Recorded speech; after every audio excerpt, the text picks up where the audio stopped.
Vamos orar? Senhor Deus Todo-Poderoso, Pai, eu quero pedir a Tua bênção agora, Senhor, sobre a minha vida, que Teu Espírito Santo me dê direção, iluminação, e que Teu Espírito fale no coração dos irmãos conforme a necessidade do coração de cada um. Que esse estudo edifique, abençoe e que seja bênção para as nossas vidas, para que eu te peço em nome de Jesus. Amém. Amém. Amém. Pode iniciar a projeção. A gente vai estar trabalhando nesse assunto hoje em 4 perguntas. 5 perguntas, as 2 últimas são. A gente vai estar falando sobre essas perguntas, respondendo essas perguntas. Primeiro, o que são profecias? O que é profecia? Segundo, o que são profecias messiânicas? O que é o Messias? Ou quem é o Messias? Talvez a pergunta principal seria o que é o Messias, não quem é. Quantas profecias messiânicas existem na Bíblia? E quantas e quais profecias messiânicas se cumpriram em Jesus? Então a gente vai estar abrangendo essas 4 perguntas, vai estar respondendo essas perguntas. As 2 últimas perguntas são mais ou menos uma resposta só. Então vamos lá, começar. Primeiro, o que são profecias? Pode mudar. Profecia, num termo geral na Bíblia, é toda palavra inspirada pelo Espírito Santo. Tudo aquilo que alguém fala, inspirado pelo Espírito Santo, no termo bíblico, é uma profecia. Então, por exemplo, Isaías se levanta e começa, o Isaías, o Ezequiel, o Jeremias, todos eles, se levanta e começa a conclamar o povo de Israel a abandonar o pecado, abandonar a idolatria, abandonar as feitiçarias e voltar para o Deus verdadeiro, voltar para a adoração ao Deus verdadeiro, voltar para a palavra de Deus. Esse ato de Isaías, de Jeremias, de Ezequiel, de Jonas, de estar conclamando o povo ao arrependimento, a Bíblia considera profecia. Por isso que ele é o profeta. Por exemplo, Jonas não teve nenhuma palavra de previsão do futuro. Ele só foi até Nínive e anunciou, conclamou o povo para voltar. Porém, como ele estava sendo dirigido pelo Espírito Santo, estava sendo inspirado pelo Espírito Santo para levar essa palavra para os ninivitas, Jonas é considerado profeta. Porque ele foi levar uma palavra inspirada por Deus. Então, toda palavra que nós falamos que é inspirada por Deus, nós estamos profetizando de uma certa maneira. Quando o pregador sobe no púlpito, começa a pregar, está pregando a palavra de Deus. Se o Espírito Santo está agindo através dele e ele está falando para a igreja, ele está sendo um profeta de Deus. Então, a primeira característica da profecia é essa: toda palavra inspirada por Deus que um profeta traz, que a pessoa traz, é uma profecia. Então, se é uma palavra de exortação, uma palavra de admoestação, uma palavra de evangelização, uma palavra de arrependimento, está sendo inspirado pelo Espírito de Deus, é uma profecia. Então isso torna a profecia um termo mais abrangente dentro da igreja. Agora, existe um outro termo da profecia que é mais específico, que é a previsão do futuro. Quando um homem, uma mulher, traz uma palavra inspirada pelo Espírito Santo, mas que diz respeito a uma previsão de futuro, também é uma profecia. Essa é a principal profecia que a gente está acostumado a ouvir. A gente está acostumado a entender a profecia dessa maneira. Uma palavra de previsão de futuro, onde ele diz algo que vai acontecer ou algo que pode acontecer. Dependendo, por exemplo, se o profeta fala: se você fizer tal coisa, assim, assim, assim, vai acontecer isso, isso, isso, a palavra é profética. porque ele está indicando uma possibilidade para o futuro. Agora, se o profeta chega e fala, vai acontecer assim, assim, assim, assim, onde ele está indicando algo que vai acontecer, com certeza, querendo a pessoa ou não, aquilo vai acontecer, isso também é uma palavra profética, também é uma profecia, e se enquadra nessa característica que a gente está mais acostumado a tratar na Bíblia como profecia, que entra em todos os profetas bíblicos. Então, o que são profecias? Se enquadram nessas duas características. Uma palavra de exortação ou admoestação e uma previsão do futuro. Agora, o que são profecias messiânicas? Pode mudar o nome. O que são profecias messiânicas? São previsões do futuro do Messias. Profecias messiânicas são palavras que dizem respeito ao que vai acontecer no futuro na vida do Messias. Olhando, lógico, hoje a gente está olhando para trás, a gente olha para Jesus para trás. Lá eles olhavam para frente, eles olhavam da palavra do profeta para frente. Então, os profetas estavam começando a falar sobre o Messias antes do Messias surgir. Nós falamos do Messias depois que o Messias surgiu. Então são posições diferentes, a gente enxerga de maneiras diferentes. Então a profecia messiânica bíblica, ela vai dizer respeito ao Messias antes do Messias vir, e como nós cristãos acreditamos que Jesus é o Messias, as profecias vão falar depois que o Messias veio. Deu para entender isso? Então, o que acontece aqui?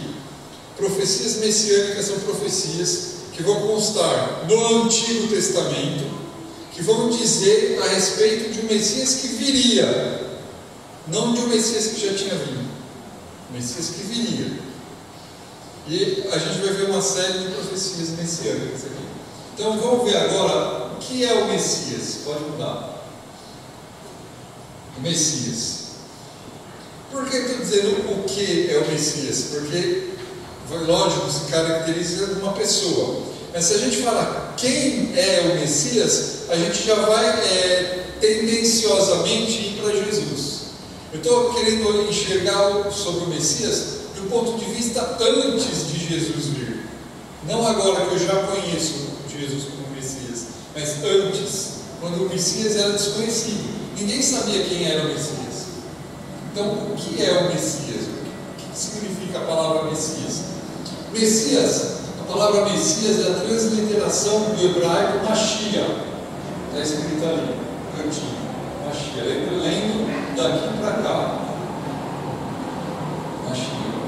Então, a palavra Messias é a tradução direta da palavra Mashiach, no hebraico. Significa ungido,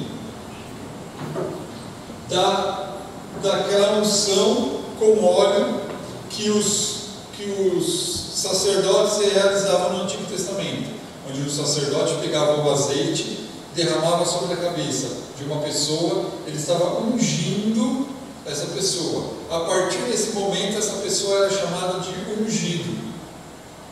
E vai aparecer no Antigo Testamento o ungido do Senhor, que é o ungido que recebeu a unção por mandamento de Deus. Então, o ungido do Senhor é aquele que recebeu o óleo sobre a cabeça. E essa unção no hebraico é a palavra Mashiach, que vai ser o verbo, vai ser um verbo, na verdade, de ungir, mas vai ser a mesma palavra, a mesma raiz de ungir é a palavra Messias. Deu para entender? O Messias vai começar a aparecer profecias no Antigo Testamento, vão surgir profecias relacionadas com um ungido, um homem que seria ungido para realizar determinadas tarefas.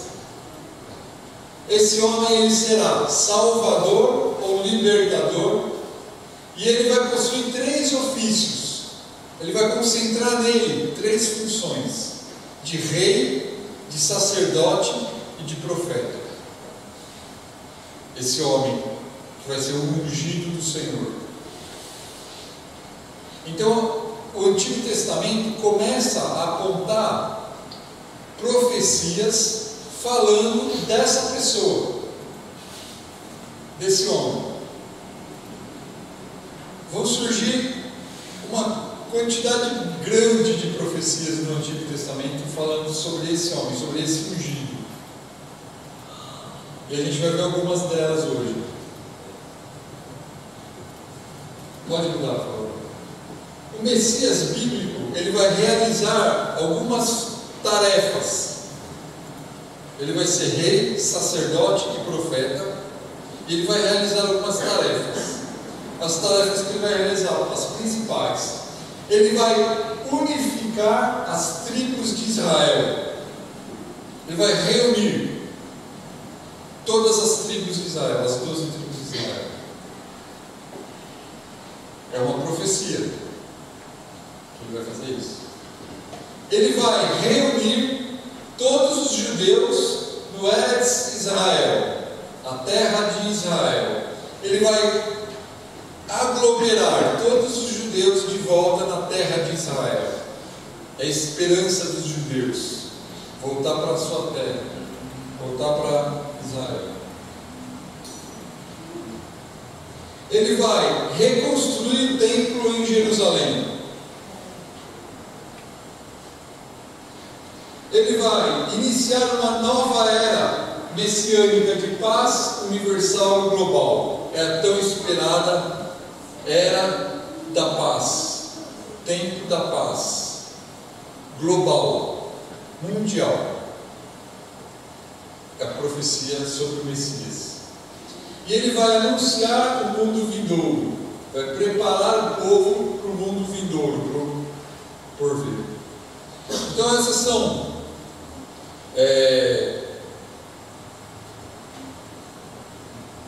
tarefas que o Messias vai realizar e que os judeus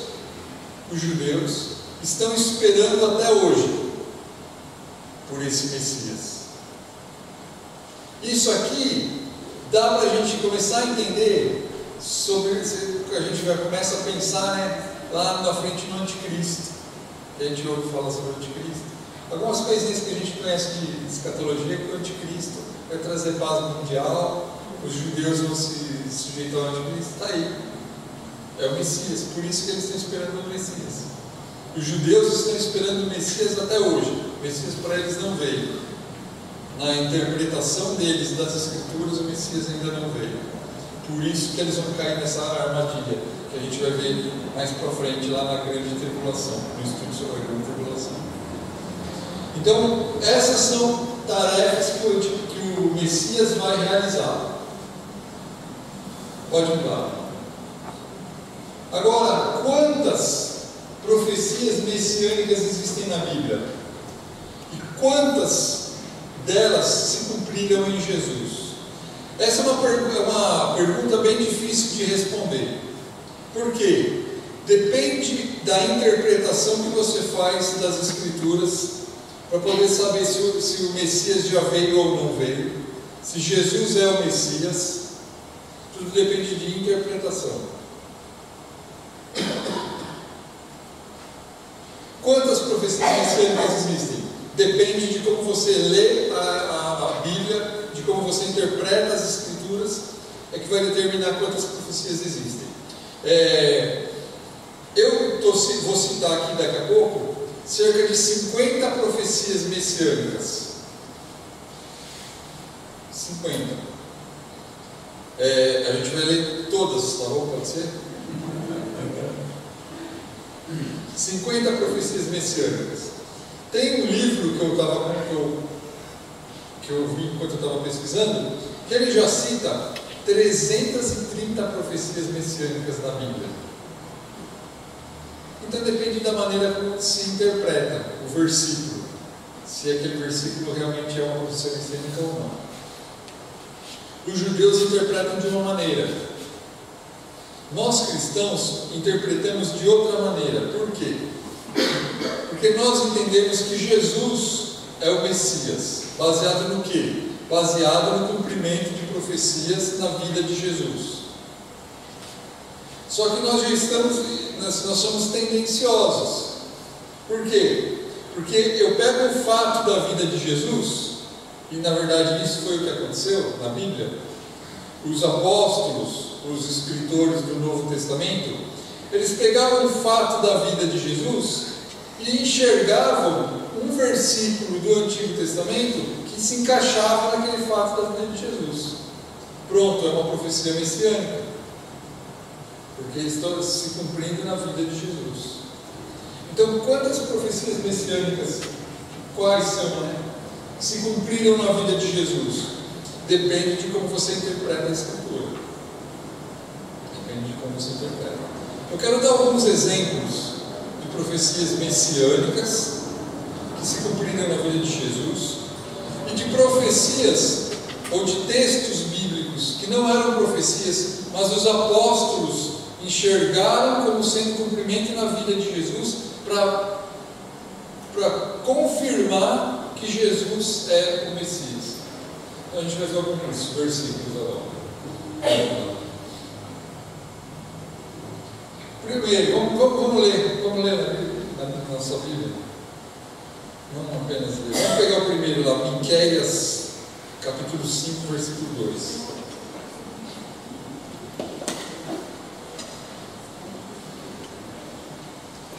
Uns 10 versículos. Miqueias 5, 2.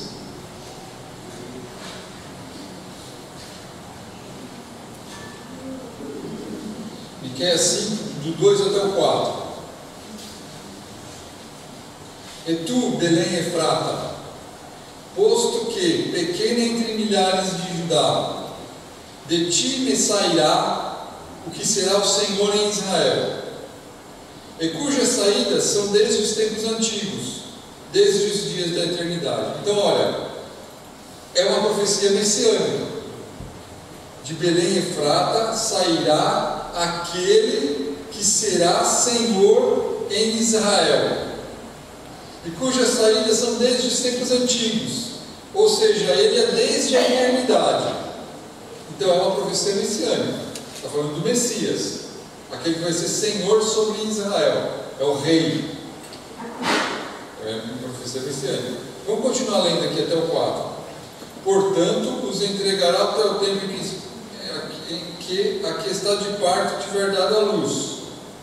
Então o resto de seus irmãos voltará com os filhos de Israel. Olha só, até o tempo em que aquela que estiver de parto tiver dado à luz. Então ele está dizendo que o Messias vai nascer em Belém Efrata, e ele permanecerá e apacentará o povo na força do Senhor, na excelência do nome do Senhor seu Deus, e eles permanecerão, porque agora será ele engrandecido até os fins da terra. Então está dizendo que o Messias, aquele que será Senhor em Israel, vai nascer em Belém Efrata, vai ser dada a luz em Belém Efrata, e que ele vai apacentar o povo na força do Senhor. Então o que acontece? O autor do Novo Testamento pega esse versículo e fala assim: onde Jesus nasceu? Onde Jesus nasceu? Vamos onde Jesus nasceu? Volta lá, por favor. Lá na tabela. Mateus capítulo 2, versículo 6. Vamos ler Mateus capítulo 2, versículo 6.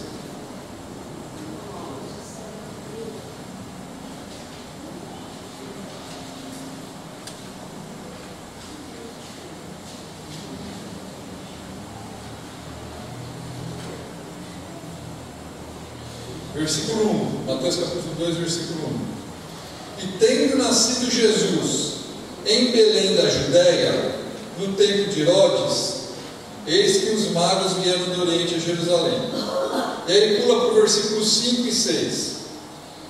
Eles lhes disseram: em Belém da Judéia, porque assim está escrito pelo profeta: e tu, Belém, terra de Judá, de modo nenhum és a menor das capitais de Judá, porque de ti sairá o guia que há de apacentar o meu povo de Israel.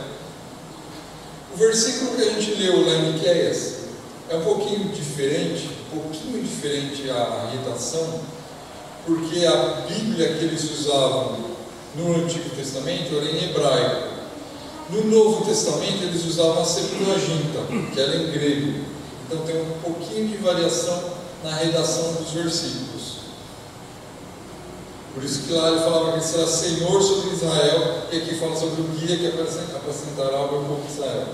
Então tem um pouquinho de diferença, mas o versículo é o mesmo. O que Mateus está fazendo aqui? Ele está pegando o versículo lá de Miqueias, capítulo 5, versículo 2, e está dizendo: olha, se cumpriu, Jesus nasceu em Belém de Judá, por isso confirma que Jesus é o Messias. Deu para entender? E isso vai acontecer em dezenas e dezenas de versículos do Antigo Testamento. Vamos pegar mais um exemplo? Pode voltar lá na tabela, por favor.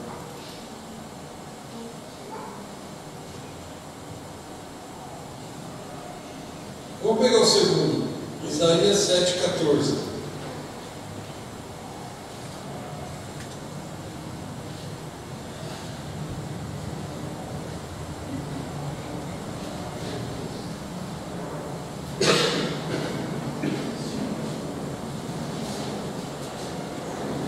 Isaías 7,14.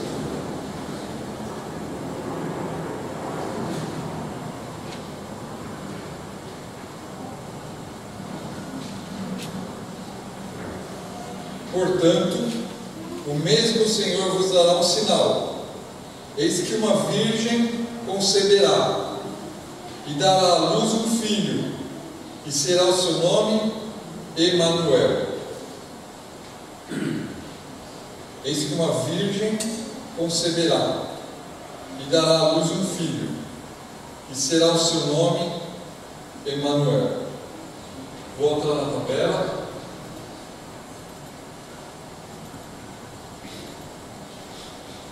A gente vai para Mateus capítulo 1. Mateus capítulo 1, versículo 18.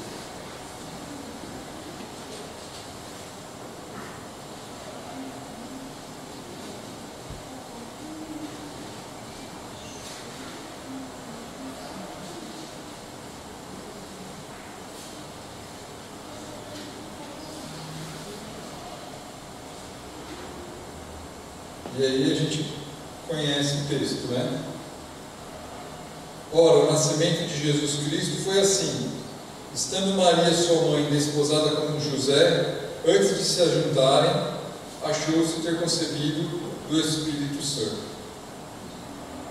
Agora a gente pula para o versículo 22. 21. E dará à luz um filho, e chamará o seu nome Jesus, porque ele salvará o seu povo dos seus pecados. E tudo isso aconteceu para que se cumprisse o que foi dito da parte do Senhor pelo profeta, que diz: eis que a virgem conceberá e dará à luz um filho, e chamará-o pelo nome de Emanuel, que traduzido é Deus conosco. Então aqui mais uma vez, o autor do Novo Testamento pegou um fato da vida de Jesus, uma situação que aconteceu na vida de Jesus, que foi ele ter nascido de Maria, virgem, e aí ele vai para o Antigo Testamento e compara. O Antigo Testamento tinha uma profecia messiânica, que dizia que o Messias, o Emanuel, iria nascer de uma virgem. E aí Mateus, agora ele compara o versículo de Isaías com o que aconteceu na vida de Jesus, e ele identifica: Jesus é o Messias, porque se cumpriu na vida dele essa profecia aqui de Isaías 7,14. Então Jesus. E aí eles vão fazer isso, os 4 evangelhos vão fazer isso com todos os fatos da vida de Jesus. Só para a gente ter uma ideia, volta lá na tabela. Vamos passando, passa para a próxima. Aqui. Tem mais 10, tem praticamente 10 profecias por slide. Passa para a próxima. Tem mais 10 profecias que se cumpriram na vida de Jesus e que estão citadas no Antigo Testamento. Passa mais um. Mais 10 profecias, a gente vê a profecia e o cumprimento na vida de Jesus. Pode passar. Aí essa é a última. Agora volta lá acho que na segunda. Quero falar de Isaías. Aí, essa daí. Isaías 53. Vamos abrir a nossa Bíblia, Isaías 53.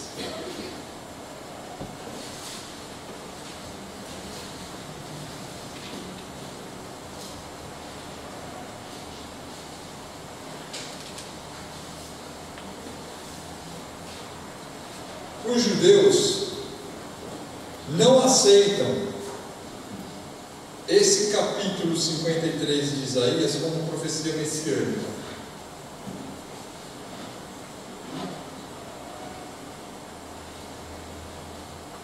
Para nós, ela é a principal, porque ela é a principal profecia que descreve o sofrimento de Jesus na cruz para perdoar os nossos pecados. Os judeus não aceitam que o Messias fosse passar por esse sofrimento. Porém, para nós é essencial, é uma profecia essencial. Então, por isso é que a gente já vê uma diferença na visão judaica, hoje, sobre o Messias, da visão cristã.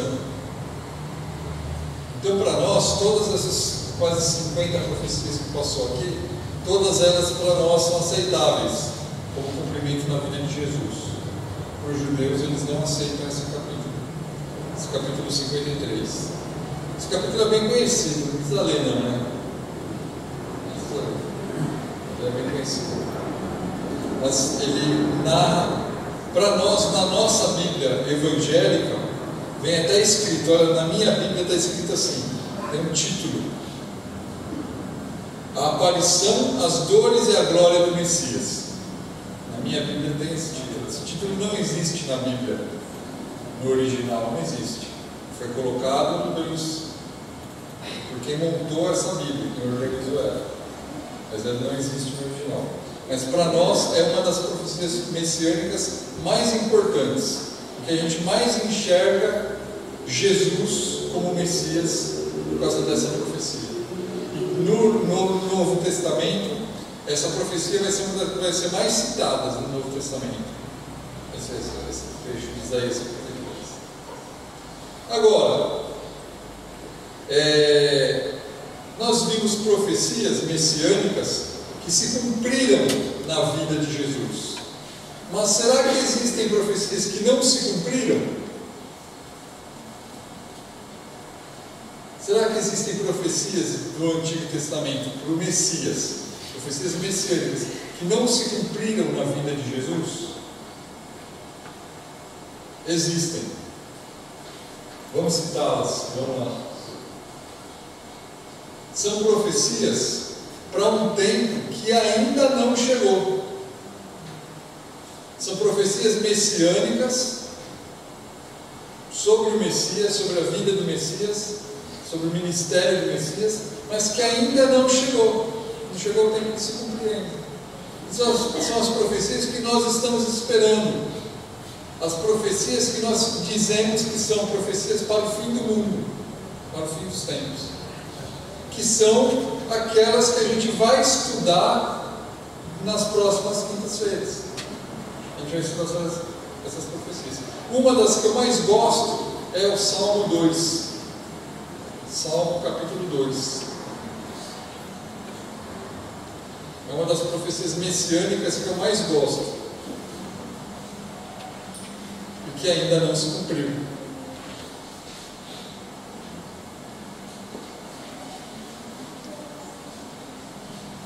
Vamos ler esse salmo? Ele é curtinho.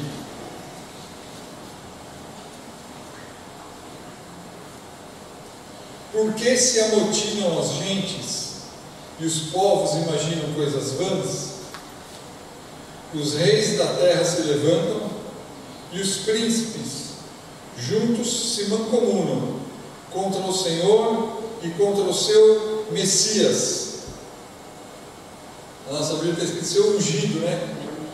Seu ungido, ungido é Messias, é Mashiach, é Cristo.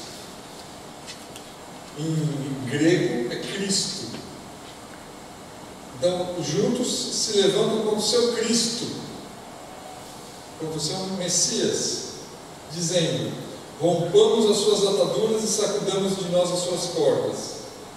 Aquele que habita nos céus se rirá, o Senhor zombará deles. Então lhes falará na sua ira, e no seu furor os confundirá. Eu, porém, ungi o meu rei sobre o meu santo monte Sião. Ungi o meu rei. O que é ungir? É o verbo do Messias, do Mashiach. Ungi o meu rei. Messias será rei. O ungido será rei. A unção de rei sobre o meu santo monte Sião. Recitarei o decreto. O Senhor me disse: tu és meu filho, eu hoje te gerei. Pede-me, e eu te darei as nações por herança e os fins da terra por possessão. Tu os esmigalharás com uma vara de ferro, tu os despedaçarás como um vaso de oleiro.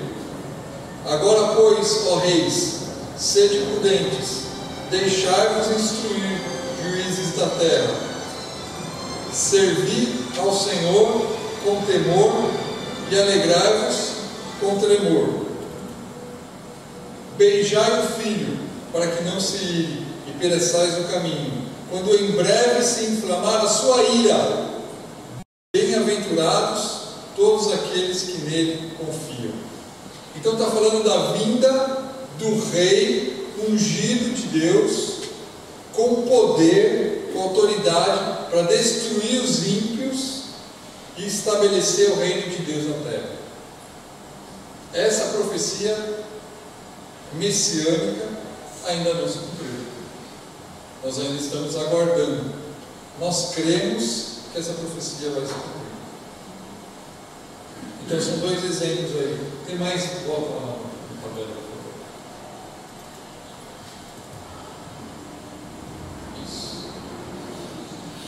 Daniel capítulo 9 é um capítulo que a gente vai estudar. É um dos capítulos que a gente vai estudar nas 70 semanas de Daniel, que fala sobre o Messias, a vinda do Messias, né? E ele estabelecido aí. Terminou. Então, irmãos, para a gente ter uma ideia do que a gente vai começar a estudar a partir de quinta-feira que vem, tá? A gente vai estar trazendo apresentações em slide dessa maneira e esperamos que seja edificante para todos os irmãos. Amém? Por hoje a gente encerra aqui. Tá? Amém? Amém? Vamos orar então?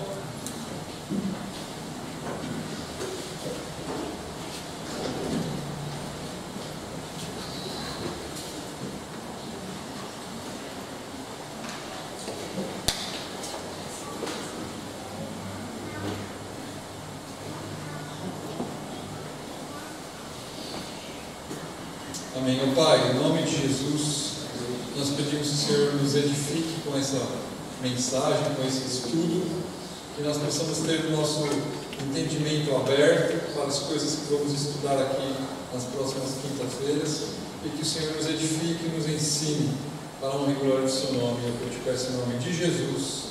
Amém. Amém. Amém.